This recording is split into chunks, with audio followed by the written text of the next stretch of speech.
प्रभु येशू ख्रिस्टको नाम तपाईहरु सबैलाई जय मसीह।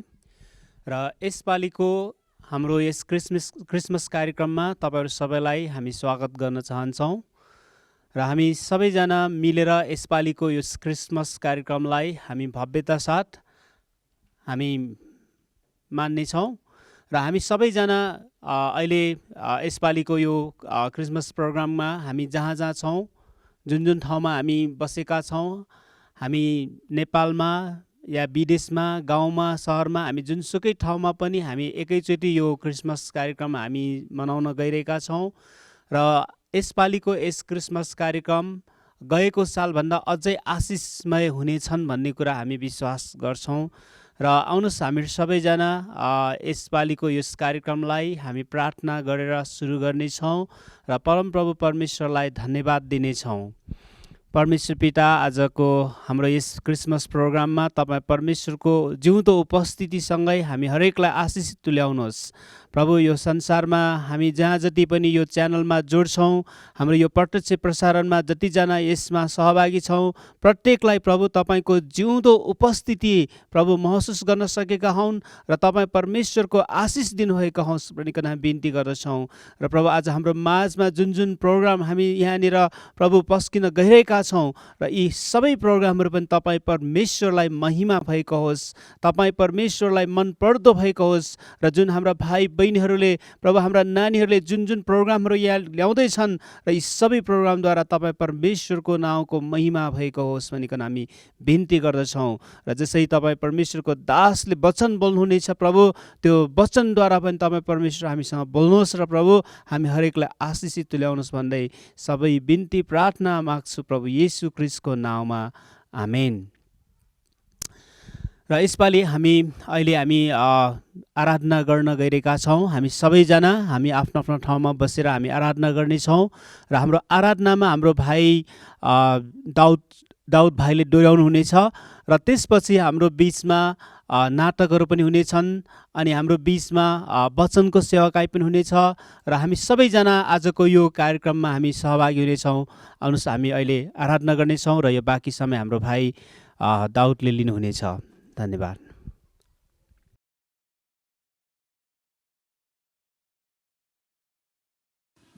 सबैजनालाई जय मसीह।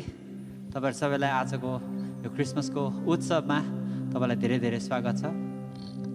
आजको यो हाम्रो क्रिसमसको उत्सव अनलाइन भए तापनि हामी आशा गर्छौँ तपाईहरु सबैजना हामीसँगै रमाउनुहुन्छ यो येशू ख्रिस्टको प्रभु येशू ख्रिस्टको जन्मको उत्सवमा। आउनुहोस् हामी छोटो प्रार्थना गरेर हामी सुरु गर्नेछौँ। प्रभु, तपाईको चरणमा आउँदछौँ आजको यस दिन। प्रभु, हामी तपाईँ यस धरतीमा आउनुभएको यो मानिसको रूपमा आउनुभएको दिनलाई याद गर्दछौँ परमेश्वर पिता प्रभु। र कसरी प्रभु तपाईँले मानिस जातिलाई बचाउनु भयो, मानिस जातिको यो पापको बन्धनबाट कसरी तपाईँले हामीलाई छुट्याउनु भयो, अलग गर्नुभयो र प्रभु तपाईँले हामीलाई कसरी एउटा नयाँ राज्यमा स्थापित गर्नुभयो, त्यो कुरालाई हामी याद गर्दछौँ परमेश्वर प्रभु। तपाईँले गर्नुभएको बलिदानको लागि हामी तपाईँलाई धन्यवाद दिन चाहन्छौँ परमेश्वर। र त्यही बलिदानको कारण प्रभु आज हामीले अनन्त जीवन र प्रभु परमेश्वर तपाईँसँगको सम्बन्ध हामीले पाएछौँ, त्यसको लागि हामी तपाईँलाई धन्यवाद दिन चाहन्छौँ प्रभु येशूको नाउँमा, आमेन। आउनुहोस् हामी आराधनाको भागमा जानुभन्दा अगाडि एउटा बाइबलको खण्ड हामी पढ्नेछौँ। तपाईँहरूसँग बाइबल छ भने तपाईँले पल्टाउन सक्नुहुन्छ। यशायाको पुस्तक 7 अध्यायको 14 पद। यहाँ यसरी लेखिएको छ, यसकारण परमप्रभु आफैले तिमीहरूलाई एउटा चिन्ह दिनुहुनेछ। हेर, कन्याले गर्भधारण गर्नेछिन् र तिनले एउटा पुत्र जन्माउनेछिन् र उहाँको नाउँ इमानुएल राखिनेछ। आमेन। प्रभुले यस वचन पढाइमा आशिष दिनुभएको होस्। आउनुहोस् हामी केही क्रिसमसका क्यारलका सङहरू, गीतहरू गाउँदै, भजनहरू गाउँदै प्रभुको महिमा गर्नेछौँ। सबभन्दा पहिले हामी 38 नम्बरको भजन हामी गाउनेछौँ, दुनिया र मौरा ग्रहण गर।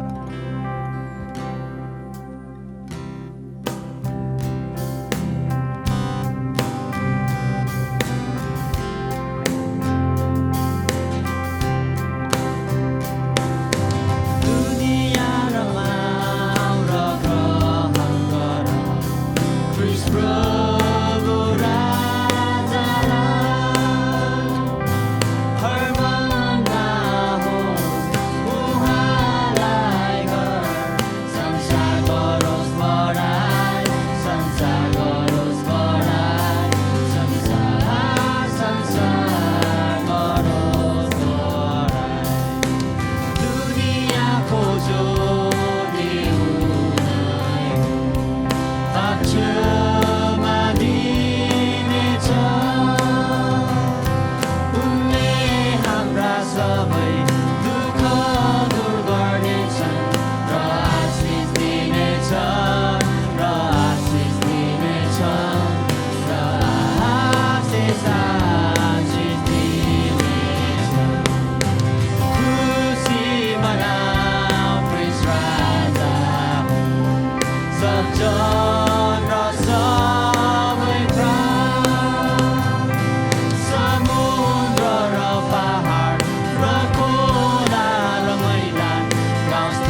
र त्यही अमोल प्रेमले उहाँले तपाईँ र मलाई प्रेम गर्नुहुन्छ। र यो क्रिसमसको समय भएको कारण हामीलाई थाहा छ अहिले चिसो मौसम छ। यस्तै चिसो मौसममा हामी तपाईँको माझमा सुसमाचार र प्रभुको जन्मको घोषणा गर्दै आउँदैछौँ। र यसैमा हामी चिसो हावामा न्यानो माया बोकेर भन्ने भजन हामी गाउनेछौँ।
राजा भनेर हामी घोषणा गर्नेछौँ।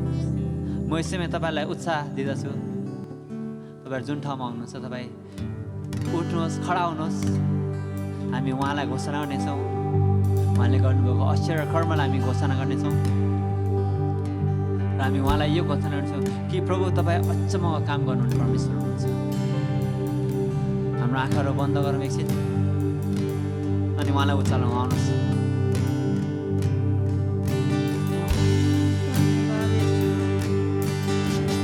धन्यवाद परमेश्वर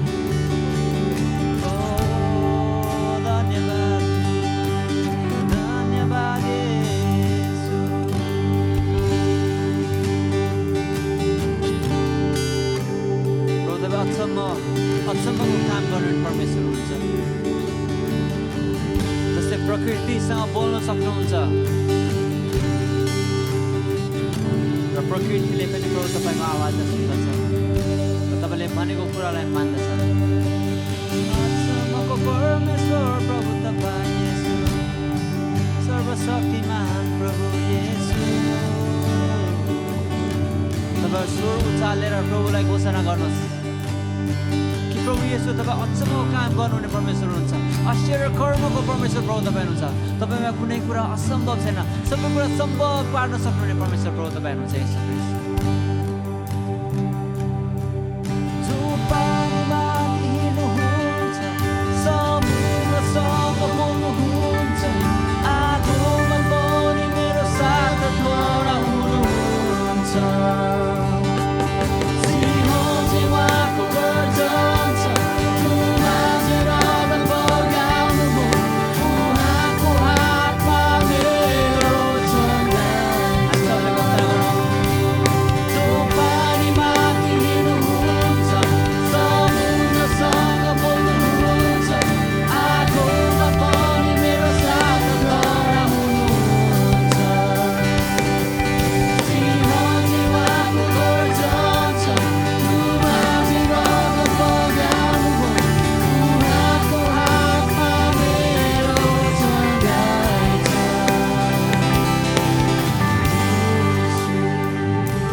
वैभव र सबै महिमा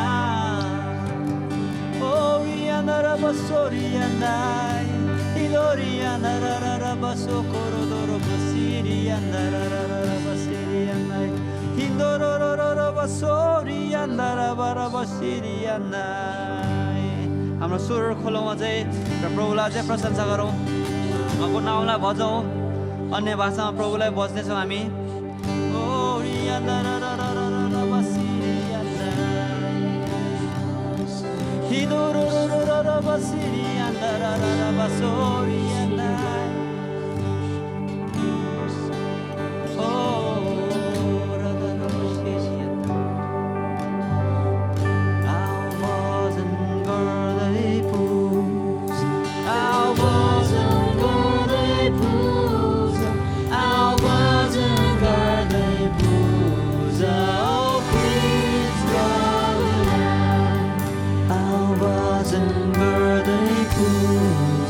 Our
हृदयको सच्चाइदेखि परमेश्वर पिता हाम्रो आत्मादेखि प्रभु तपाईँलाई भन्न चाहन्छ परमेश्वर। तपाईँलाई घोषणा गर्छ प्रभु कि तपाईँ जस्तो अरू कोही पनि छैन। तपाईँ जो युनिक हुन्छ परमेश्वर बाबु। तपाईँको शक्तिसँग कोही पनि तुलना गर्न आउन सक्दैन परमेश्वर। तपाईँ सदा सर्वदा एक समान रहिरहने परमेश्वर हुन्छ, जो उच्च र अति उच्चमा विराजमान परमेश्वर हुनुहुन्छ। तपाईँको शक्तिको नाम हामीले कुनै रीतिले नाप्न सक्दैन परमेश्वर। धन्यवाद तपाईँले सबै कुरा गति गर्नुभयो परमेश्वर। यो आराधनाको भागलाई प्रभु हामी यहीँ राख्दछौँ प्रभु। यसपछि प्रभु भागमा जान्छौँ। जुन अरू कार्यक्रमहरू बाहेक छ परमेश्वर, कार्यक्रमहरूमा प्रभु तपाईँले हामी प्रतिकार गरिदिनुहोस्। हाम्रो हृदयलाई प्रभु एकत्रित बनाइराख्नुहोस्। धन्यवाद छ प्रभु, तपाईँ धन्यवाद छ परमेश्वर। हुन्छ, धन्यवाद तपाईँहरू सबैजनालाई। यसपछिको भागमा हामी एउटा क्रिसमसको नाटक हामी हेर्नेछौँ। त्यो नाटक हेरिसके पछाडि हामी प्रभुको छोरा रेभरेन्ड दिलीप पाण्डेबाट क्रिसमसको एउटा छोटो सन्देश सुनेछौँ। त्यस पछाडि अनि हामी यो कार्यक्रमलाई हामी सुरु गर्नेछौँ। अनुसारले यो नाटकलाई हामी हेर्नेछौँ।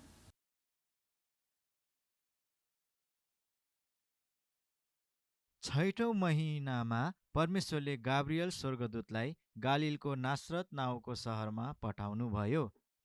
तिनी एउटी कन्या केटी कहाँ गएर जसको मगनी दाउदको घरानाको योसेफसम्म भएको थियो। त्यस कन्याको नाउँ मरियम थियो। स्वर्गदूतले तिनी कहाँ गएर भने, नडराऊ मरियम, किनकि तिमीले परमेश्वरबाट कृपा पाएकी छौ। अब हेर, तिमीले गर्भधारण गर्नेछौ र एउटा पुत्र जन्माउनेछौ र तिमीले उहाँको नाउँ येशू राख्नेछौ। मरियमले भनिन्, यो कसरी हुन सक्छ, किनकि म एक कन्या हुँ। स्वर्गदूतले भने, पवित्र आत्मा तिमीमा आउनुहुनेछ र सर्वोच्चका शक्तिको छाया तिमीमाथि पर्नेछ। यसै कारण जो जन्मनुहुनेछ उहाँ पवित्र अर्थात् परमेश्वरका पुत्र कहलाइनु हुनेछ। मरियमले भनिन्, हेर्नुहोस्, म परमेश्वरको दासी, मलाई तपाईँको वचन अनुसार होस्। तब स्वर्गदूत तिनीबाट बिदा भए। मरियमका पति योसेफ धार्मिक मानिस थिए। यसैले जब उनले मरियम विवाह अघि नै पवित्र आत्माद्वारा गर्भवती भएको कुरा थाहा पाए, तब उनलाई शर्ममा पार्ने इच्छा नगरी तिनलाई गुप्तमा नै त्याग्ने विचार गरे। तब यी कुराहरू विचार गर्दै योसेफ निदाए। तब सपनामा परमप्रभुका दूत देखा परे र भने, योसेफ, तिमी आफ्नी पत्नी मरियमलाई स्वीकार गर्न नडराऊ, किनकि जो उहाँको गर्भमा हुनुहुन्छ उहाँ पवित्र आत्माबाट हुनुहुन्छ। तब योसेफ निन्द्राबाट पिउझे र परमप्रभुका दूतले भने, बमोजिम उनले मरियमलाई आफ्नी पत्नीको रूपमा स्वीकार गरे।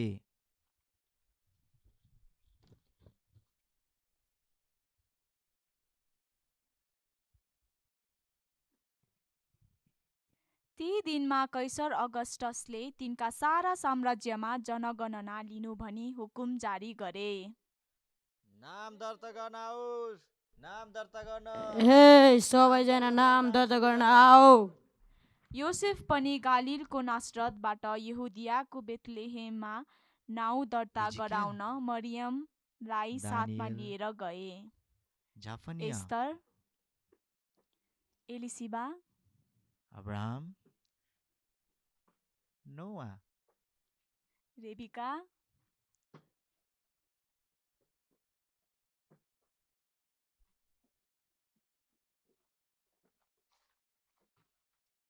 मरियम,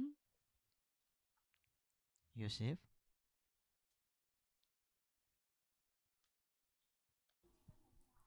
तिनीहरू ठाउँ खोज्दै धेरै घरहरूमा पुगे, किनकि मरियमको बालक जन्माउने बेला भएको थियो। के चाहियो?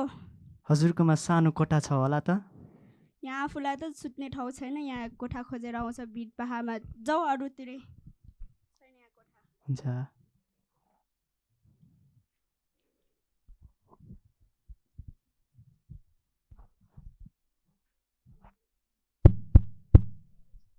के गर्न आएको भाइ यस्तो राति राति? कोठा छ होला कोठा? के कोठा? आफूसँग त सुत्ने ठाउँ छैन, उता उता जा।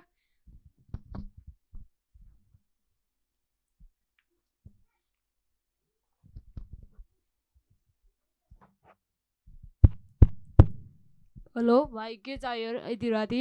तपाईँकोमा कोठा छ होला? कोठा त छैन, कोठा त भरिसक्यो सबै। जसै भयो नि मिलाइदिनु एउटा सानो कोठा। कोठा चाहिँ छैन, सानो सानो एउटा गोठा हुन्छ। त्यो पनि हुन्छ। ल गोठ यता छ, आउनुहोस्।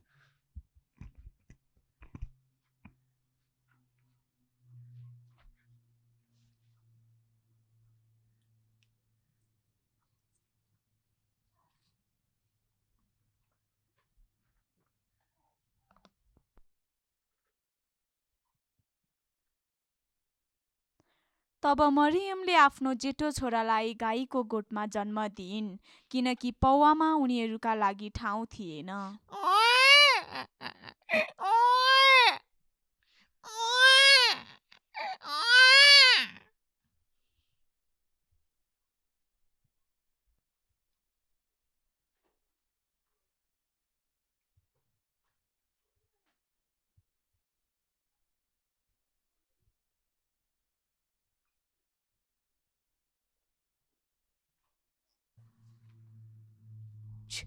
त्यही इलाकामा गोठालाहरू थिए जसले चौरमा बसेर राति आफ्नो बगालको रखवाली गर्थे।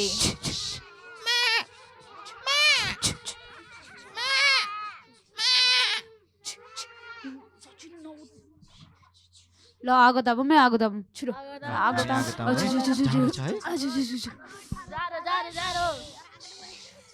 प्रभुका एउटा दूत तिनीहरू कहाँ देखा परे र भने, नडराऊ, किनकि हेर म तिमीहरूलाई बडो आनन्दको सुसमाचार सुनाउँछु। आज दाउदको सहरमा तिमीहरूका निम्ति एउटा मुक्तिदाताको जन्म भएको छ, जो ख्रिस्ट प्रभु हुनुहुन्छ।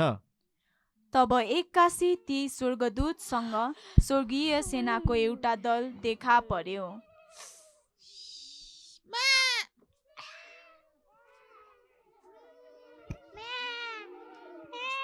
परमेश्वरको स्तुति गर्दै तिनीहरूले भने, परमधाममा परमेश्वरलाई महिमा, पृथ्वीका मानिसलाई मिलाप।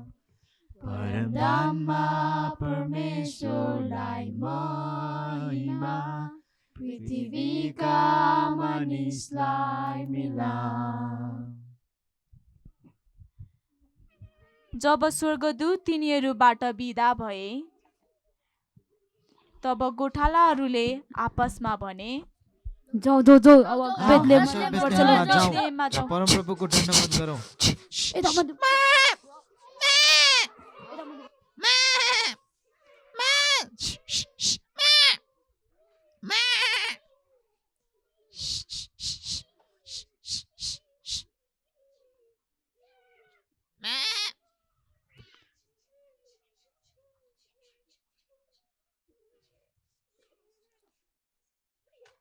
तिनीहरू आतुरी साथ गए र मरियम, योसेफ दुवैलाई र बालकलाई चाहिँ दुधमा सुतिरहेको भेटाए र तिनीहरूले ती बालकलाई दण्डवाद गरे। हेरोद राजाको समयमा जब येशूको जन्म भयो, पूर्वका ज्योतिषीहरू यरुशलेममा आइपुगे। हेर त त्यो पूर्वमा चम्किलो तारा।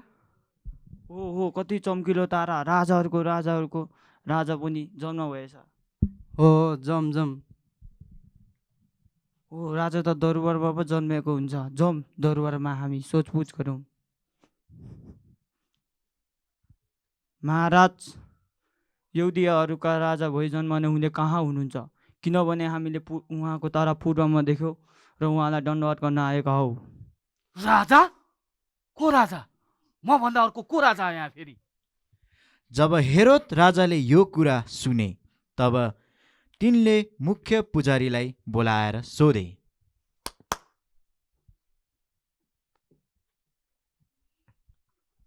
ख्रिस्टको जन्म कहाँ हुने हो? यहुदियाको बेथलेहेममा।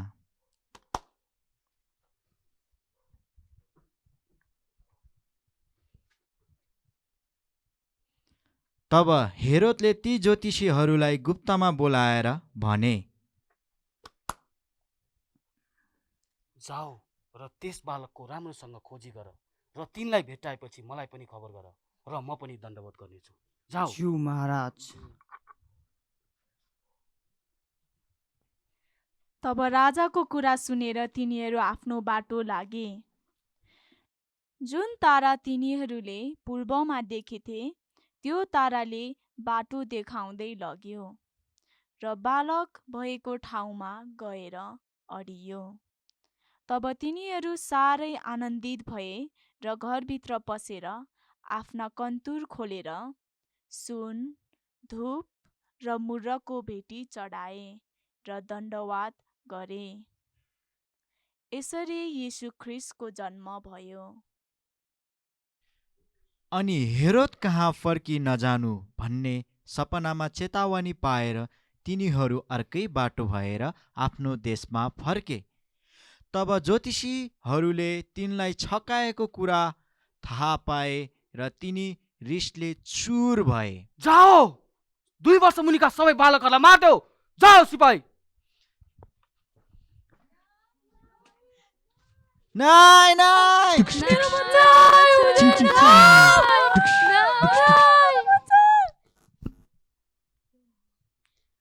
We wish you a Merry Christmas. We wish you a Merry Christmas. We wish you a Merry Christmas and a Happy New Year.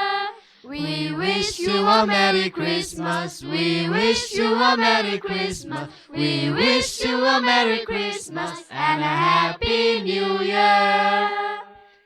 Happy Christmas!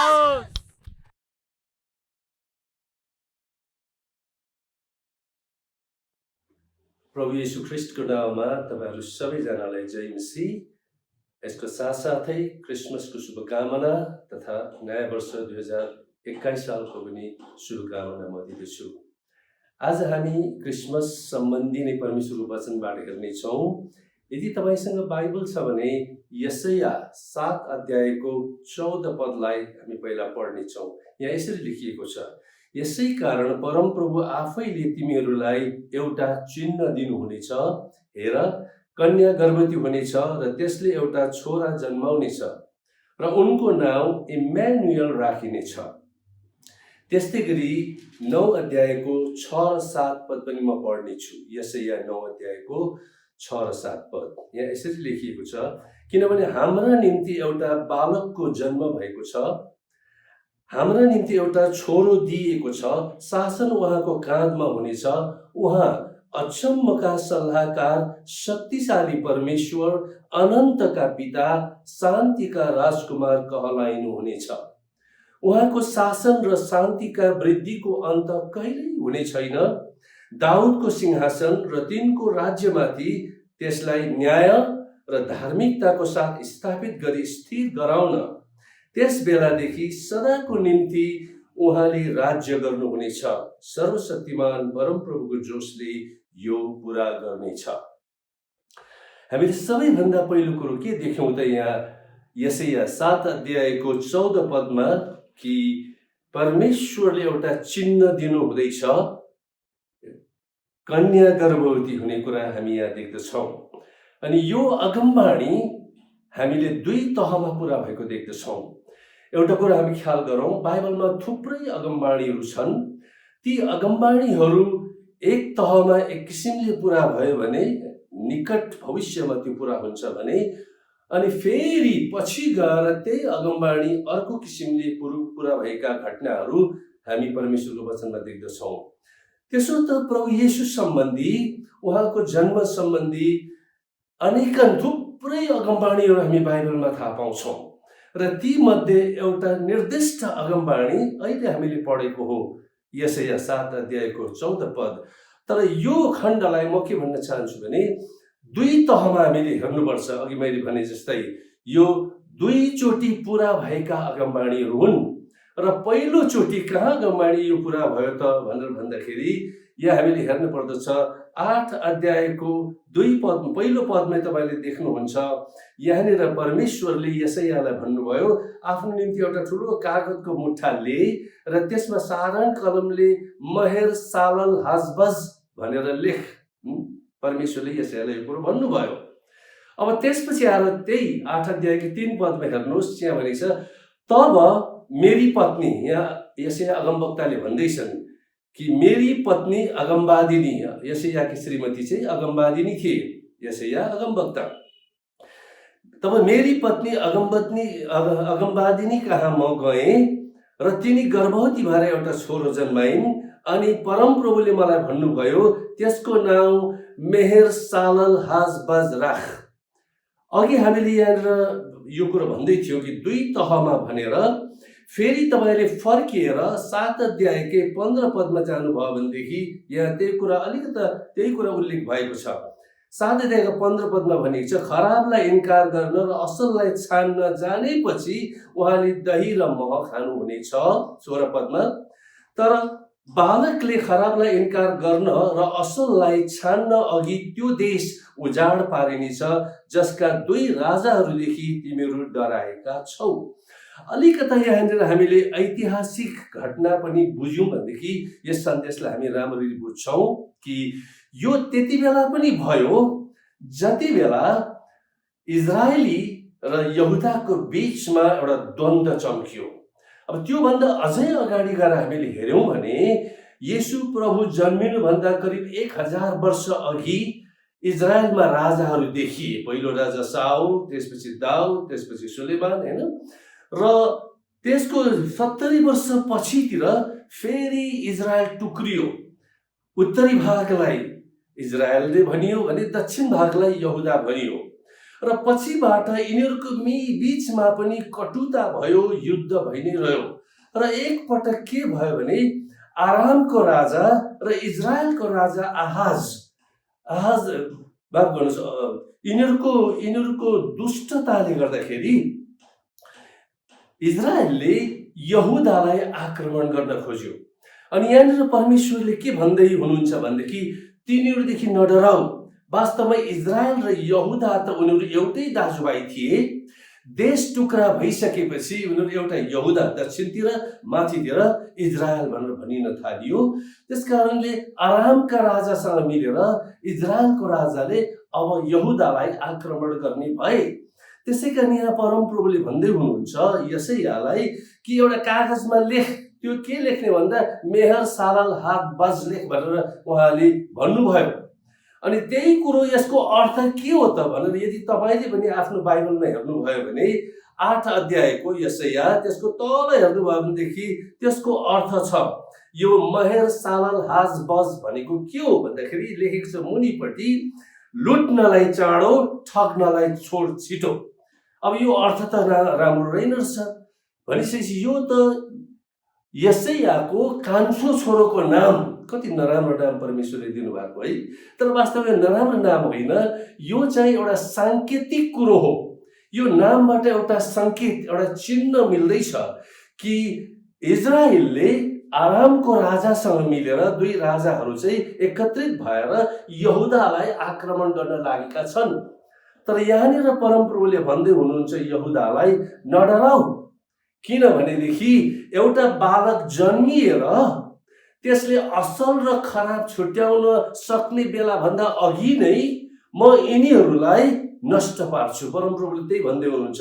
किनभने यहाँ 17 पदमा तपाईले देख्नुहुन्छ परमप्रभुले तिमीमाथि भनेको यहुदामाथि, तिम्रा प्रजामाथि र तिम्रा पिताका परिवारमाथि यस्तो दिन ल्याउनु हुनेछ कि एफ्राइम यहुदादेखि छुट्टिएपछि यसो कहिल्यै आइलागेको थिएन। एफ्राइम भनेको पनि इजरायल नै हो है त। त्यही हामीले यो कुरो याद राखौँ। आएको थिएन अर्थात् उहाँले असुरका राजालाई यस देशमा ल्याउनु हुनेछ। भनिसकेपछि यस इजरायलले यहुदालाई आक्रमण गर्न खोजेको हो आरामको राजासँग मिलेर। तर याद राख कि एक दिन आउनेछ परमेश्वरले असुरी राजालाई ल्याएर असुरीहरूको सेनाले इजरायललाई नष्ट पार्नेछ। उनीहरूको अटेरीपनाको कारण, उनीहरूले परमेश्वरलाई तिरस्कार गरेको कारण। त्यसै कारण हामीले इतिहासमा हेऱ्यौँ भनेदेखि येशू प्रभु जन्मिनुभन्दा 732 वर्ष अघि अर्थात् 732 BC-मा असुरीहरू आएर अरामीहरूलाई खत्तम गरे।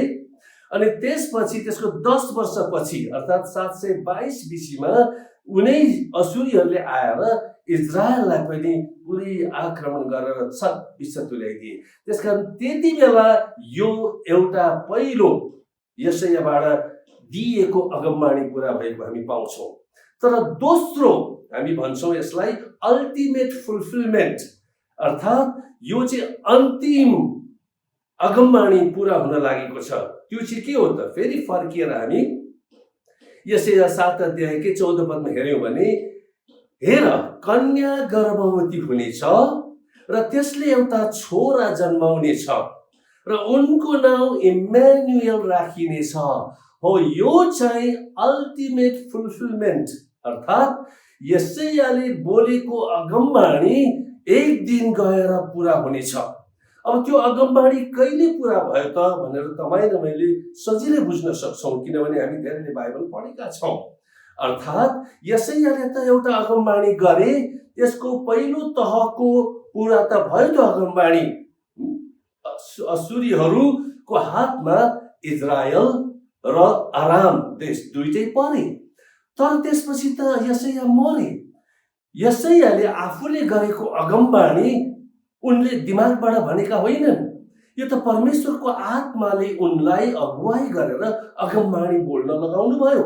जुन अगमबाणी उनकै जीवन कालमा एउटा पुरा भयो भने एउटा चाहिँ उनी मरेको 700 वर्ष पछि पो अगमबाणी पुरा भयो त। अनि त्यो चाहिँ के हो त भन्दाखेरि प्रभु येशू ख्रिस्टमा त्यो अगमबाणी पुरा भएको छ। अनि यसको निम्ति हामीले नयाँ नियमलाई नहेरिकन हुँदैन। यसरी नयाँ नियममा मत्ती, मर्कुस, लुका, यूहन्नामा प्रभु येशू ख्रिस्टको जन्म सम्बन्धी लेखिएको छ। ती सबै त हामी हेर्दैनौँ, तर यहाँ मत्ती 1 अध्यायको 18 पदमा यसरी लेखिएको छ। हेर्नुहोस् है, अगमबाणी बोलेको 700 वर्ष पछि यो घटना घट्यो।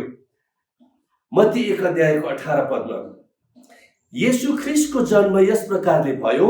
उहाँकी आमा मरियमको मगनी योसेफसँग भएको थियो, तर उनीहरूको विवाह हुन अघि मरियम पवित्र आत्माद्वारा गर्भवती भएको थाहा भयो। है, मरियम पवित्र आत्माद्वारा गर्भवती भएकी थाहा भयो। पुरुष र स्त्रीको सहवासद्वारा गर्भमा आएको होइन, तर पहिल्यैबाट पवित्र आत्माले गर्भवती तुल्याउनु भयो। यहाँ तल 23 पदमा देख्नुहुन्छ, मत्ती 1:23मा हेर एउटा कन्याले गर्भधारण गर्नेछे र त्यसले एउटा पुत्र जन्माउनेछे र उहाँको नाउँ इम्यानुएल राखिनेछ, जसको अर्थ हो परमेश्वर हामीहरूसँग। देख्नुभयो, यहाँनिर हामी प्रष्ट मात्रामा देख्दछौँ कि पुरानो नियममा यशायाको पुस्तकमा उल्लेख गरिएको इम्यानुएल चाहिँ प्रभु येशू ख्रिस्ट हुनुहुन्छ। परमेश्वरको वचन जहिले पनि पुरा हुन्छ र 700 वर्ष पछि गएर यो अगमबाणी पुरा भएको छ। तब आएर तपाईँले 25 पदमा हेर्नुहोस्, मत्ती 1 अध्यायकै 25 पदमा मरियमले पुत्र नजन्माउन्जेल योसेफले तिनीसँग सहवास गरेनन्। हो, त्यसै कारण हामीले के बुझ्नु पर्यो भने यशाया अगमवक्ता कि श्रीमती अगमवादिनीले दोस्रो छोरा जन्माइन् अनि उसको नाउँ पनि अघि हामीले हेर्यौँ मेहर सालल हजबज भनेर दिएको छ, जसको अर्थ पनि बडो नराम्रो छ अथवा त्यो पतनको कुरा त्यहाँनिर छ र त्यो चाहिँ यशायाकी श्रीमतीबाट भएको हो र अहिले भनेको इम्यानुएल चाहिँ होइन। अनि पहिलो यशायाको छोरो चाहिँ उनको पत्नीले जन्माएको चाहिँ नि उनीहरूको दुईजनाको शारीरिक सम्बन्धबाट हो, तर पछिबाट कन्या गर्भवती हुनेछ र त्यसले एउटा पुत्र जन्माउनेछ, उसको नाम चाहिँ येशू राखिनेछ भनेको चाहिँ कन्याले नै जन्माएको हो। युसुफ र मरियमको मगनी भएको थियो, तर उनीहरूको विवाह भएको थिएन। त्यसै कारणले गर्दा मरियम पवित्र आत्मा परमेश्वरद्वारा नै गर्भवती भएकी थिइन्। येशूको गर्भधारण मरियमको कोखमा भयो। मनुष्य चोलामा उहाँ अब जन्मिने बेला आइसकेको छ। र अघि हामीले 23 पद र 25 पदबाट हेऱ्यौँ कि उहाँ इम्मानुएल हुनुहुन्छ।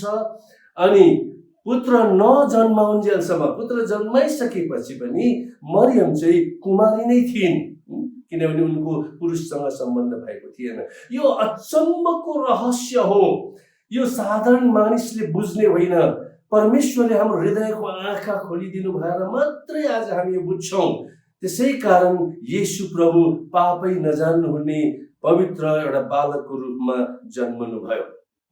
अब यो पुत्रको बारेमा जो येशू हुनुहुन्छ उहाँको बारेमा हामी अघि 7 अध्यायमा हेऱ्यौँ, तर सँगसँगै 9 अध्यायमा पनि हामी हेरौँ। येशू प्रभुको बारेमा हामी 9 अध्यायमा पनि मजाले त्यहाँनिर बयान गरेको भेट्टाउँदछौँ। 9 अध्यायको यशाया 9को 6 र 7 पद। किनभने हाम्रा निम्ति एउटा बालकको जन्म भएको छ, उनी येशू ख्रीष्ट है। हाम्रा निम्ति एउटा छोरो दिएको छ, येशू ख्रीष्टको बारेमा हो। शासन उहाँको काँधमा हुनेछ। उहाँ अचम्मका सल्लाहकार, शक्तिशाली परमेश्वर, अनन्तका पिता, शान्तिका राजकुमार कहलाइनु हुनेछ।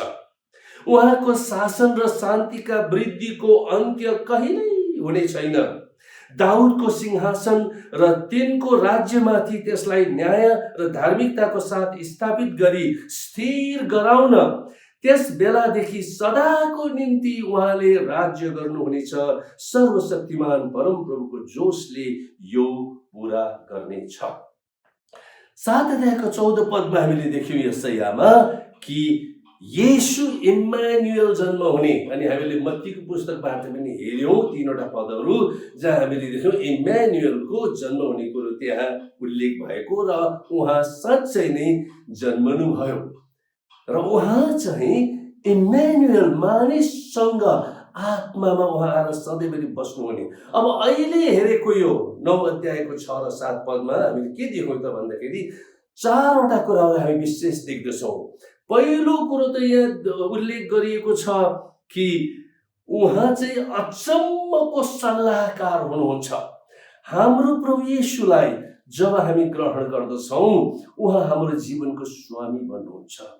यसको साथसाथै हामीले यो नबिर्सौँ कि यहाँ चाहिँ मसीहको बारेमा भनेको हो। येशूलाई इम्मानुएल मात्र भनेर हामी चिन्दैनौँ, तर येशूलाई मसीह भनेर हामी चिन्छौँ। अर्थात् उहाँ उद्धारकर्ता हुनुहुन्छ। र यो मसीहको जन्म, यो मसीहको चरित्र र यो मसीहको शासनको बारेमा यहाँ यशाया 9 अध्यायको 6 र 7 पदमा उल्लेख गरिएको छ। र पहिलो कुरो के त भन्दाखेरि यहाँ हामीले देख्यौँ अचम्मका सल्लाहकार। अब बाइबलको भाषामा यो जुन सल्लाहकार भनेर उल्लेख गरिएको छ हिब्रू भाषामा, यो शब्द चाहिँ परमेश्वरलाई मात्रै प्रयोग गरिएको छ, अरू कसैलाई पनि होइन। हेर्नुहोस् है, सल्लाह बडो महत्त्वपूर्ण कुरो हो। हामीले मानिसलाई गलत सल्लाह दिनु हुँदैन। तैपनि कहिले कहिले असली सल्लाह दिन्छु भन्दै पनि कहिले कहिले हामीले सठिक सल्लाह नदिन सकौँला। तर परमेश्वर चाहिँ अचम्मको सल्लाहकार हुनुभएको कारणले गर्दा हामी केही कुरोहरू यहाँ थाहा पाउँदछौँ। किनभने यो शब्द चाहिँ, यो सल्लाहकार विशेष शब्द चाहिँ परमेश्वरलाई मात्रै प्रयोग गरिएको छ। अनि यो चाहिँ उहाँको चरित्र देखाउनलाई। कस्तो छ परमेश्वरको चरित्र भन्दाखेरि उहाँको सिद्ध बुद्धि। परमेश्वर बुद्धिमान हुनुहुन्छ, उहाँमा सिद्ध बुद्धि छ। उहाँको चरित्रभित्र सिद्ध बुद्धि छ। उहाँ नै बुद्धि हुनुहुन्छ स्वयं। त्यसै कारणले गर्दाखेरि उहाँलाई विश्वास गर्नेहरूले उहाँबाट सठिक सल्लाह पाउँदछन्, बुद्धिको सल्लाह पाउँदछन्। हामीलाई केही कुरो पर्दाखेरि हामी उहाँ कहाँ तुरन्तै जानुपर्ने हुन्छ। अर्को कुरो चाहिँ उहाँमा अनन्त जीवनका वचनहरू छन्। यो सल्लाहकारभित्र चाहिँ अनन्त जीवन मात्र छैन, तर अनन्त जीवनका कुराहरू त्यहाँनिर छन्। त्यसै कारणले हामी जे पनि गर्दछौँ अनन्तलाई मध्यनजर राखेर हामी आफ्ना काम कुराहरू गर्दछौँ। यो कुरा हामीले बिर्सनु हुँदैन। तेस्रो कुरो चाहिँ यो चाहिँ एउटा सिद्ध मुक्तिको कुरा छ र मैले तपाईँले यहाँ 3वटा कुरा बताएँ कि पहिलो कुरो त्यो अचम्मको सल्लाहकारभित्र के छन् त भन्दाखेरि पहिलो कुरो चाहिँ परमेश्वरको सिद्ध बुद्धि छ त्यहाँनिर, जहिले पनि उहाँले हामीलाई सिद्ध कुराहरू सिकाउनुहुन्छ। अनि अनन्त जीवनका कुराहरू छन् उहाँमा, यो दोस्रो कुरो हो। तेस्रो कुरो चाहिँ सिद्ध उद्धार वा मुक्ति यहाँनिर प्रकट गरिएको छ। त्यसै कारण उहाँलाई अचम्मको सल्लाहकार भनेर भनिएको छ। दोस्रो कुरो यहाँ के छ भन्दा शक्तिशाली परमेश्वर, माइटी गॉड, हैन। शक्तिशाली सल्लाहकार भनेको के हो त कि येशू प्रभु जब यस पृथ्वीमा आउनुभयो, उहाँ शरीरमा एउटा देहधारी, हैन, मनुष्य चोलामा उहाँ आउनुभयो, तर उहाँमा ईश्वरत्व थियो। उहाँ मनुष्य हुनुहुन्छ तर उहाँमा ईश्वरत्व थियो भन्ने कुरा हामी यहाँनिर देख्दछौँ। जस्तो यूहन्ना 1 अध्यायको 1 पदमा हामी देख्दछौँ, आदिमा वचन हुनुहुन्थ्यो अनि वचन परमेश्वरसँग हुनुहुन्थ्यो अनि वचन नै परमेश्वर हुनुहुन्थ्यो। त्यो वचन भनेको प्रभु येशू ख्रीष्ट हो। यूहन्ना 1 अध्यायकै 14 पदमा हामीले हेर्यौँ भने यसरी लेखिएको छ, वचन देहधारी हुनुभयो भनेको येशू ख्रीष्ट देहधारी हुनुभयो र अनुग्रह र सत्यताले पूर्ण भई हाम्रा बीचमा वास गर्नुभयो। हामीले उहाँको महिमा देख्यौँ, जुन महिमा पिताबाट आउनु भएको एकमात्र पुत्रको जस्तो देख्यौँ। हो, वचन येशू देहधारी भएर शरीरमा आउनुभयो। त्यस्तै गरी कलसी 2 अध्यायको 9 पदमा भनिएको छ, ख्रीष्टमा ईश्वरत्वको सारा परिपूर्णता शरीरमा वास गर्दछ। अब येशू ख्रीष्ट र हामी सम्पूर्ण मानवको बीचमा के फरक छ? वास्तवमा केही पनि फरक छैन। यो उहाँ मनुष्य चोलामा हुनुहुँदाखेरि उहाँ जसरी थाक्नुहुन्थ्यो, रुनुहुन्थ्यो, होइन, उहाँ हाँस्नुहुन्थ्यो, भोकाउनुहुन्थ्यो, तिर्खाउनुहुन्थ्यो, यी मानवीय गुणहरू जो हामीमा हुन्छन् ती सबै उहाँमा थिए। तर खासै फरक चाहिँ के थियो त भन्दा उहाँ जहिले पनि पवित्र आत्माको अगुवाईमा हिँड्नुहुन्थ्यो। पाप गर्न सक्ने क्षमता उनमा थियो। परीक्षाहरू उहाँका सामने पनि खडा भए, तर उहाँ जहिले पनि परमेश्वरको आत्मामा हिँड्नु भएको कारणले गर्दा यस पृथ्वीमा छौन्जेल उहाँ पापमा फस्नु भएन र उहाँ जहिले पनि पापमाथि विजयी भएर निष्पाप, पापै नजान्ने एउटा मनुष्यको रूपमा ईश्वरत्व उहाँमा थियो। मनुष्य भएर पनि उहाँले त्यो परमेश्वरको आत्मा उहाँमा भएको कारण उहाँ कहिल्यै पनि पापमा फस्नु भएन। त्यसकारण यो दोस्रो कुरो हो है। महान परमेश्वरमा चाहिँ शारीरिक चोलामा आउनु हुँदाखेरि पनि ईश्वरत्व चाहिँ पूर्णतामा थियो। तेस्रो कुरो हामी फेरि फर्केर जाँदै यसैमा नि हेर्यौँ भनेदेखि 7 अध्यायमा नि अहिले हामीले हेर्दै गरेको त्यहाँनिर हामी देख्दछौँ, माफ गर्नुहोस्, 9 अध्यायमा 9 अध्यायको शक्तिशाली परमेश्वर पछि अनन्तका पिता भनेर भनिएको छ। अनन्तको पिता भनेको चाहिँ के हो त कि उहाँ चाहिँ प्रेमिलो पिता हुनुहुन्छ। उहाँले जहिले पनि उहाँमा विश्वास गर्नेहरूलाई प्रेम गर्नुहुन्छ। उहाँ दया र कृपाले भरिपूर्ण हुनुहुन्छ। उहाँले हामीलाई उद्धार दिनुहुन्छ, हामीलाई सुरक्षा दिनुहुन्छ, हाम्रा अभावहरूलाई पुरा गर्नुहुन्छ। वास्तवमा पिता भन्नाले पिता मात्रै होइन, कतिजना हामीहरूका पिताहरू त्यति दयालु नहोलान्, संसारका पिता, त्यसकारणले हामीले पिताको चित्र राम्ररी नपाएको पनि हुन सक्छ। तर परमेश्वर चाहिँ असाध्यै प्रेमिलो पिता हुनुहुन्छ। तर परमेश्वरमा एउटा माता अथवा आमाको गुण पनि छ। जसरी प्रभु येशू ख्रीष्टले मत्ती 23 अध्यायको 37 पदमा भन्नुभयो नि आफ्ना जातिलाई कि जसरी एउटा कुखुरीले आफ्ना चल्लाहरूलाई पखेटा मुनि ढाकेर राख्दछ त्यसरी नै मैले तिमीहरूलाई कतिचोटि ल्याएँ। अनि एउटा कुखुरीको माउ अथवा एउटा आमाले कसरी माया गर्दछ आफ्ना छोराछोरीलाई, हौ त्यसरी नै म माया गर्छु भन्ने परमेश्वरको चित्रलाई हामी देख्दछौँ। त्यो हो एक किसिमको हामीहरूको पिता, हाम्रो अनन्तका पिता। उहाँले हामीलाई अनन्त अनन्तसम्म प्रेम गरिरहनुहुन्छ। अनि यहाँ चौथो कुरो के भनिएको छ भन्दा शान्तिका राजकुमार, शान्तिका प्रिन्स अफ पिस। हाम्रो प्रभु येशू ख्रीष्ट नै शान्ति हुनुहुन्छ। मानवलाई उहाँ शान्ति दिन चाहनुहुन्छ। मानिसलाई उनीहरूको आत्मिकी मृत्युबाट उहाँले छुटकारा दिन चाहनुहुन्छ। त्यसै कारण यहाँनिर हेर्नुहोस् त, यो अगमबाणीमा येशू ख्रीष्टको जन्म मात्र होइन तर येशू ख्रीष्टमा भएको उहाँको चरित्र उहाँको शासनको बारेमा पनि लेखिएको छ। र यो उहाँको चरित्रमा हामीले के भेट्टायौँ? 4वटा कुराहरू भेट्टायौँ। उहाँ अचम्मका सल्लाहकार, शक्तिशाली परमेश्वर, अनन्तका पिता, शान्तिका राजकुमार कहलाइनु हुनेछ। यी सबै गुणहरू उहाँमा छन्। र अर्को महत्त्वपूर्ण कुरो 7 पदमा हामीले हेरौँ, उहाँको शासन र शान्तिका वृद्धिको अन्त कहिल्यै हुँदैन। अब भविष्यलाई पनि यहाँ देखाइएको छ। हामीले ख्याल गर्नुपर्ने कुरो, प्रभु येशू ख्रीष्टको पहिलो आगमन पछि के भए त? पहिलो आगमनमा नम्बर 1 त उहाँको जन्म भयो। दोस्रो, उहाँले आफ्नो जीवनकालको अन्तिम 3 वर्षसम्म सेवा गर्नुभयो मानव जातिको। अनि तेस्रो कुरो, उहाँ क्रुसमा बलिदान हुनुभयो। र चौथो कुरो चाहिँ उहाँ फेरि मृत्युबाट बौरी उठ्नुभयो। येशू ख्रीष्टको पहिलो आगमनमा यी 4वटा कुराहरू भए। सुसमाचारहरूमा मत्ती, मर्कुस, लुका, यूहन्नामा हामी के देख्दछौँ कि त्यहाँनिर प्रभु येशू ख्रीष्टले एउटा शीर्षक घरिघरि त्यहाँ देखाउनु भएको छ। त्यो शीर्षक के हो? परमेश्वरको राज्य। परमेश्वरको राज्य नजिकै छ तिमीहरूको, परमेश्वरको राज्य तिमीहरूको माझमा छ, परमेश्वरको राज्य तिमीहरू भित्र छ भनेर प्रभु येशूले प्रचार गर्नुभयो। अहिले परमेश्वरको राज्य सीमित मात्रामा छ। मानिसको जीवन परिवर्तनद्वारा, उहाँका आश्चर्य कर्महरूद्वारा हामी परमेश्वरको राज्यलाई सीमित रूपमा आज देख्दछौँ।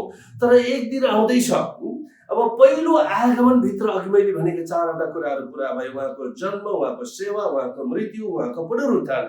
अब दोस्रो, उहाँको आगमन पछि मरेकाहरू, उहाँमा मरेकाहरू बिउताइनेछन्, जीवित रहेकाहरू महिमाको शरीर पाएर माथि उठाइनेछन्।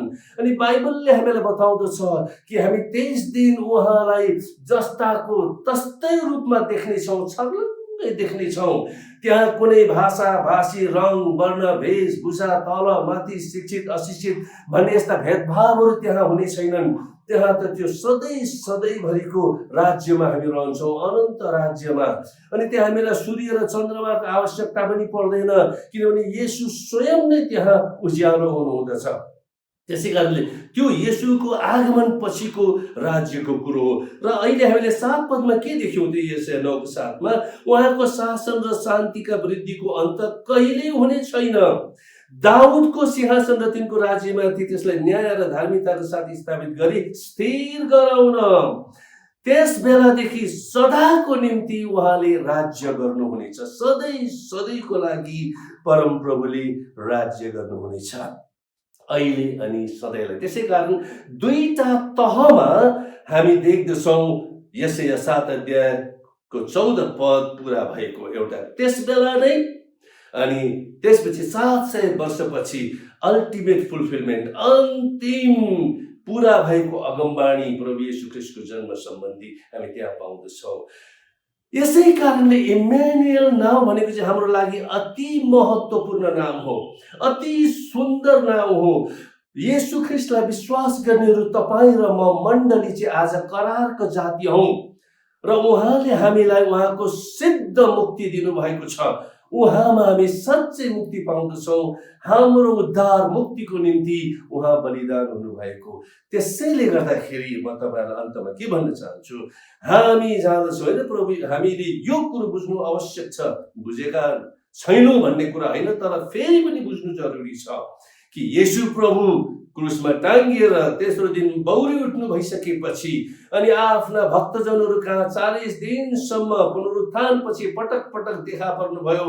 आफ्ना हातका किलाका डोबहरू देखाउनु भयो र यसरी उहाँले फेरि आफ्ना भक्तजनहरूलाई मृत्युमाथि विजय भएको कुरा साक्षात देखाउनु भयो। अनि अन्तमा उहाँले के भन्नुभयो त, महान आज्ञा दिनुभयो होइन। सुसमाचारहरूको अन्तमा हामीले हेऱ्यौँ भनेदेखि त्यहाँ महान आज्ञा छ। त्यो महान आज्ञा भनेको के हो कि हामी प्रभु येशूले भन्नुभयो, जाऊ तिमी सारा पृथ्वीमा गएर चेला बनाऊ, पिता पुत्र पवित्र आत्माको नाममा बप्तिस्मा देऊ। अब हामीहरूको काम यही नै हो। इम्यानुएल तपाईले मेरो साथमा हुनुहुन्छ। अब इम्यानुएलको त्यो सन्देश लिएर हामी संसारमा जान्छौँ र हाम्रो मिसनका 2 पाटा छन्। त्यो 2 पाटा भनेको सुवचन र सुकर्म भनेको अर्थ हामीले ओठबाट सुसमाचार र हाम्रा गवाहीहरू सुनाउँछौँ, त्यो सुवचन हो। सुकर्म भनेको हामी मानिसहरूलाई उनीहरूको दुःख कष्टहरूमा मद्दत गर्दछौँ। यसरी हामी उनीहरूलाई प्रभु येशूको उद्धारको ज्ञानमा हामी ल्याउन चाहन्छौँ। त्यसै कारणले गर्दा प्रभु येशू ख्रीष्टले अन्तमा के भन्नु, उहाँको प्रतिज्ञा के छ त महान आज्ञामा, हेर जगतको अन्तसम्म म तिमीहरूको साथ सधैँ छु।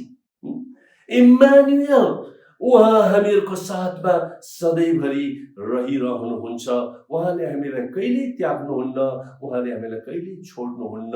यद्यपि कतिचोटि हामीमा दबाव आउँदा, समस्या कठिनाइहरू आउँदा, आपद विपद आउँदा परमेश्वर चाहिँ कुन डाँडा पारी हुनुहुन्छ भनेर हामीलाई अतेस लाग्न सक्छ, हामी आत्तिन सक्छौँ। तर जे भए पनि परमेश्वरको प्रतिज्ञा महान छ। उहाँले हामीलाई कहिल्यै त्याग्नुहुन्न, उहाँले हामीलाई कहिल्यै छोड्नुहुन्न, उहाँ हामीसँग सधैँभरि रहिरहनुहुन्छ। त्यसै कारणले गर्दाखेरि इम्यानुएल आज क्रिसमसले हामीलाई फेरि एकचोटि यो दोहोऱ्याइराखेको छ, हामीलाई सम्झना दिलाइराखेको छ कि हाम्रो इम्यानुएल परमेश्वर हामीसँग हुनुहुन्छ र उहाँलाई हामी आत्मसात गरेर उहाँलाई हामी जाति जातिको बीचमा हामी उहाँलाई लैजान्छौँ। कसरी लैजान्छौँ? परमेश्वरले हामीलाई त्यसको निम्ति बुद्धि दिनुहुनेछ। त्यसै कारणले फेरि पनि परमेश्वरले तपाईँहरूलाई आशिष दिउन्। प्रभुको अनुग्रह कृपा तपाईँहरूमाथि रहोस्। जय मसीह।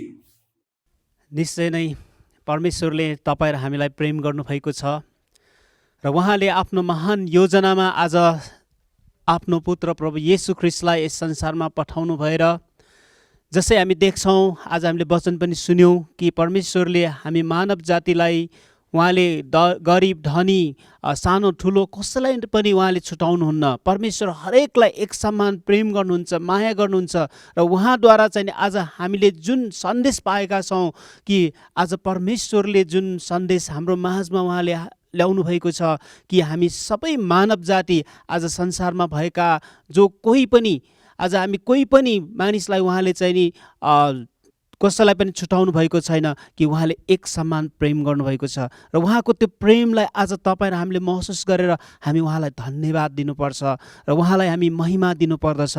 र आजको दिनमा सायद हुनसक्छ तपाईँ आफ्नो घर ठाउँमा अनि तपाईँले आज पहिलोचोटि सायद तपाईँले प्रभु येशू ख्रीष्टको बारेमा सुन्दै हुनुभएको छ होला र तपाईँले आज मात्रै तपाईँले यदि परमेश्वरको बारेमा प्रभु येशूको बारेमा तपाईँले सुन्नुभएको छ भनेदेखि आजको दिनमा तपाईँले एउटा निर्णय पनि गर्न सक्नुहुन्छ। हिजोका दिनमा हामीले सायद प्रभुलाई नचिन्दा हामीले विभिन्न किसिमको कुरामा हामीले शान्ति खोजिरहेका थियौँ, हामीले आनन्द खोजिरहेका थियौँ, हाम्रो सफलताको निम्ति हामीले विभिन्न किसिमको कुराहरू हामीले अवलम्बन गरिरहेका थियौँ होला। तर आज प्रभु येशू ख्रीष्ट हुनुहुन्छ जो हाम्रो जीवनलाई सार्थक बनाउने, उहाँले हाम्रो जीवनलाई प्रेम गर्नुहुन्छ, माया गर्नुहुन्छ। अनि यो संसारमा मात्रै होइन प्रिय दाजुभाइ दिदीबहिनीहरू, हामी हाम्रो जीवनमा चाहिँ यो संसारबाट पनि उहाँले हामीलाई अझै स्वर्गसम्ममा पनि जुन ठाउँ अनन्त अनन्तको राज्यमा उहाँले हामीलाई लिएर जानुहुनेछ। आज यो सन्देशलाई सुनेर आज यदि तपाईँले अझै प्रभुको बारेमा बुझ्न जान्न चाहनुहुन्छ भने तपाईँ जुन ठाउँमा बसेर आज यो च्यानल हेर्दै हुनुहुन्छ, हुनसक्छ हुनसक्छ, तपाईँको नजिकै कोही हाम्रा विश्वासी दाजुभाइ दिदीबहिनीहरू हुन सक्छन्, अथवा कुनै नजिकको मण्डलीहरू हुन सक्छन्, चर्चहरू हुन सक्छन्, र त्यो ठाउँमा गएर तपाईँले अझै उहाँको बारेमा सक्नुहुन्छ र उहाँलाई तपाईँले आफ्नो जीवन चढाउन सक्नुहुन्छ। जसरी परमेश्वरले तपाईँ र हाम्रो निम्ति आफ्नो एकलौते पुत्र दिनुभएको छ ताकि हामीले उद्धार पाउन सकौँ, हामीले मुक्ति पाउन सकौँ भनेर। र आज तपाईँ र हामी जब हामीले उहाँलाई हाम्रो जीवन दिन्छौँ भनेदेखि हाम्रो जीवनलाई उहाँले एउटा सफलता तुल्याइदिनु हुनेछ, हामीलाई एउटा आशिषित तुल्याइदिनु हुनेछ। यसकारण प्रिय दाजुभाइ दिदीबहिनीहरू, म तपाईँहरूको माझमा आज जति पनि हामीले यो कार्यक्रमहरू हेऱ्यौँ अनि जुन हामीले वचनहरू सुन्यौँ, यी सबै कुराहरूद्वारा हामीले एउटै कुरा हामी जान्न सक्छौँ कि परमेश्वर हामीलाई प्रेम गर्नुहुन्छ। उहाँले हामीलाई कहिले पनि त्याग्नुहुन्न, कहिले पनि छोड्नुहुन्न। हामी जुनसुकै अवस्थामा भए पनि हाम्रो निम्ति उहाँमा आशा छ, उहाँमा हाम्रो निम्ति अनन्तको आशा छ। त्यस कारणले गर्दाखेरि प्रिय दाजुभाइ दिदीबहिनीहरू, हामी यो यसपालिको क्रिसमस कार्यक्रममा आज जति पनि हामीले जुन कुराहरूले हामीले हेरेका छौँ, देखेका छौँ, यी कुराहरूसँगै यो आउने दिनहरूमा परमेश्वरसँग हामी अझै नजिकको जीवन जिउनको निम्ति, उहाँसँग हामी एउटा अझै समर्पित भएर जीवन जिउनको निम्ति परमेश्वरले तपाईँ र हामी सबैलाई आशिष दिनुभएको होस्। प्रिय दाजुभाइ तथा दिदीबहिनीहरू, आज सृष्टिकर्ता परमेश्वरबाट तपाईँ र हामीले सुन्दर जीवन पाएका छौँ र उहाँले तपाईँ र हामीलाई प्रेम गर्नुहुन्छ, माया गर्नुहुन्छ। र आजको यस वचन सुनेर आज तपाईँले आफ्नो जीवनमा एउटा निर्णय लिन चाहनुहुन्छ र तपाईँले प्रभु येशू ख्रीष्टलाई आफ्नो व्यक्तिगत मुक्तिदाता प्रभु भनेर जब तपाईँले स्वीकार गर्न चाहनुहुन्छ भनेदेखि उहाँले तपाईँको निम्ति आज तपाईँको जीवनमा उहाँ आउन चाहनुहुन्छ। प्रिय दाजुभाइ दिदीबहिनीहरू, आज प्रभु येशू ख्रीष्ट जो राजाहरूका राजा प्रभुहरूका प्रभु भएर उहाँ इजरायलको बेथलेहेममा आउनुभयो, जन्मिनुभयो। तर जन्मनको निम्ति उहाँलाई ठाउँ पनि त्यहाँ थिएन। तर जब उहाँलाई यदि तपाईँ र मेरो जीवनमा, हाम्रो हृदयमा उहाँलाई यदि तपाईँले हामीलाई बास गर्नुहोस् भनेर हामी भन्छौँ भनेदेखि आज सायद त्यो इजरायलका मानिसहरूले, त्यो बेथलेहेमका मान्छेले प्रभु येशूलाई त्यो जन्मदिनको ठाउँ पनि उनीहरूले दिन नसकेको अवस्था थियो। तर तपाईँ र हामी जो पाप अवस्थामा जिरहेका मानिसहरू, जो विभिन्न किसिमको बन्धनमा जिरहेका छौँ भनेदेखि आज हामीलाई उहाँले छुटकारा दिन चाहनुहुन्छ, हामीलाई एउटा शुद्ध पवित्र जीवन जिउनको निम्ति उहाँले मद्दत गर्न चाहनुहुन्छ। र यदि तपाईँ आज यो कुरा निर्णय गर्न चाहनुहुन्छ भनेदेखि मसँगै एउटा छोटो प्रार्थनामा तपाईँ दोहोऱ्याउन सक्नुहुन्छ। यदि आज तपाईँको यो निर्णय हो भनेदेखि मसँगै छोटो यो प्रार्थनामा तपाईँले दोहोऱ्याओस् भनिकन म भन्न चाहन्छु। तपाईँहरूले मसँगसँगै यो प्रार्थनालाई दोहोऱ्याउन सक्नुहुन्छ। प्यारो प्रभु येशू, मेरो जीवनमा तपाईँको खाँचो छ र तपाईँ मेरो हृदयभित्र आउनुहोस् र म भित्र तपाईँ बास बस्नुहोस्। प्रभु, म मेरो हृदयभित्र तपाईँलाई जन्म दिन चाहन्छौँ। प्रभु, मेरो जीवन तपाईँ परमेश्वरको जुन आशिषले भरिदिनुहोस् र मेरो जीवनमा तपाईँ परमेश्वरले अचम्मको काम गर्नुहोस्। तपाईँको त्यो आशिषको कुराहरू मेरो जीवनमा लिएर आउनुहोस् र मेरो विगत दिनमा मैले जति पनि पाप गरेको छु, मैले अधर्म गरेको छु, यी सबै कुरा तपाईँले क्षमा गर्नुभएको छ र तपाईँले मेरो हृदयमा बास बस्नुहोस् र तपाईँ प्रभुले मेरो जीवनलाई लिनुहोस् र मलाई तपाईँको सन्तान बनाउनुहोस्। येशू प्रभुको नाम, आमेन। र आउने जुन 2021 यो नयाँ वर्ष परमेश्वरले तपाईँ हामी सबैलाई प्रभुले आशिष दिनुभएको होस्। हामी, हाम्रो परिवार, हाम्रो मण्डली, हाम्रो देश लगायत हाम्रो सम्पूर्ण मानव जातिहरूमा नै परमेश्वरको एउटा उत्साह, उमङ्ग आएको होस् अनि हरेक देशहरूमा एउटा शान्ति आएको होस् भनिकन हामी निरन्तर प्रार्थना गर्नेछौँ। र आउनुहोस् यसपालिको हामी यो सम्पूर्ण कार्यक्रमको निम्ति हामी प्रभुलाई धन्यवाद दिँदै हामी प्रभुलाई हामी धन्यवाद दिनेछौँ र हामी यो अन्तिम हामी प्रार्थना गर्नेछौँ। परमेश्वर पिता, आजको दिन हामी तपाईँलाई धन्यवाद दिँदछौँ। प्रभु, हामीले जुन वचन सुन्यौँ र जुन प्रभु जति पनि यो कार्यक्रमहरू छ प्रभु, यी सबै कुराद्वारा तपाईँले आफ्नो महिमा लिनुभएको छ। र आज जुन यो कार्यक्रमसँगै प्रभु संसारभरि, विश्वभरि जति पनि ठाउँमा यो कार्यक्रम हेरिरहेको छ प्रभु, यहाँ हेर्ने प्रभु हाम्रा प्रत्येक दाजुभाइ दिदीबहिनीहरूप्रति प्रभु तपाईँ परमेश्वरले प्रभु छुनुहोस् प्रभु। तपाईँको आनन्द, तपाईँको शान्ति, तपाईँको धार्मिकताको राज्य प्रभु उहाँहरूको जीवनमा आओस् भनिकन म बिन्ती गर्दछु प्रभु। तपाईँको प्रेमद्वारा, तपाईँको अनुग्रहद्वारा हरेकको जीवनमा प्रभु तपाईँले एउटा आशा प्रभु, तपाईँ परमेश्वरमा एउटा अनन्तको आशामा तपाईँले दोहोऱ्याउनुहोस् भनिकन हामी बिन्ती गर्दछु। र तपाईँ परमेश्वरले आफ्नो शान्ति, तपाईँको महिमा, तपाईँको प्रशंसा हरेक मानिसको जीवनद्वारा, हरेक मानिसको परिवारबाट प्रभु तपाईँले लिनुहोस् भनिकन म बिन्ती, प्रार्थना, धन्यवाद चढाउँदै प्रभु यसपालिको यो क्रिसमसको यो सन्देश लगायत प्रभु यो सबै कार्यक्रमहरूको निम्ति तपाईँलाई धन्यवाद दिँदै यो बिन्ती प्रार्थना माग्दछु प्रभु येशू ख्रीष्टको नाममा, आमेन। जय मसीह सबैलाई।